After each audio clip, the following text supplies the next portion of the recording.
IBN लोकमतच्या माध्यमातून मी शेतकऱ्यांना आवाहन करेन की आंदोलन शांततेने करा.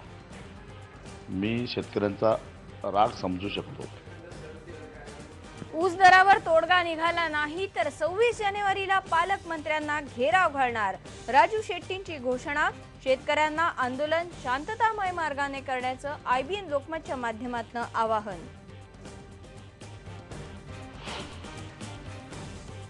ऊस दर आंदोलन अधिक पेटलं. ठिकठिकाणी स्वाभिमानी शेतकरी संघटनेच्या कार्यकर्त्यांनी केला रास्ता रोको, तर लातूरमध्ये कारखानदारांच्या निषेधार्थ अर्धनग्न आंदोलन.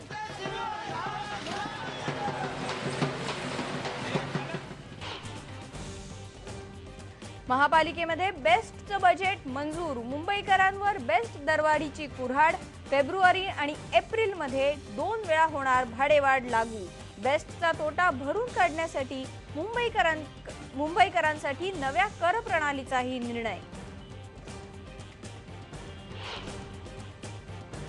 दुष्काळी निधीचं वाटप 26 जानेवारीपर्यंत करा. सरकारचे जिल्हाधिकाऱ्यांना आदेश. गाव हा निकष लावून होणार निधी वाटप.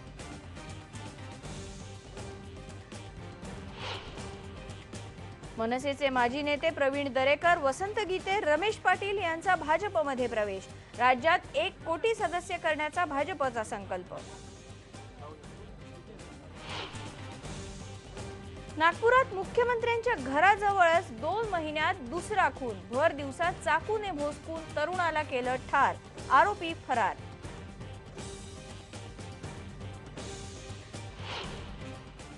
या 101 जलमार्गामध्ये गोदावरीचा आम्ही समावेश केलेला आहे. त्यामुळे नांदेडपासून पलीकडे तेलंगणामधून डायरेक्ट समुद्रात अशा प्रकारची व्यवस्था होऊ शकते. नांदेडपासून गोदावरीतून जलमार्ग काढण्याचा केंद्र सरकारचा विचार. नितीन गडकरींनी केलं स्पष्ट. कोल्हापुरात चंदगड तालुक्यात एका कुटुंबाला वाईट टाकल्याच्या प्रकरणात 30 जणांना अटक. आयबीएन लोकमतच्या बातमीचा इम्पॅक्ट. आणि 900 वर्षांची परंपरा असलेल्या सोलापुरातल्या सिद्धरामेश्वरांच्या यात्रेला आजपासून उत्साहात सुरुवात. यात्रेसाठी राज्यासह शेजारच्या कर्नाटकातही भक्तांची रीत.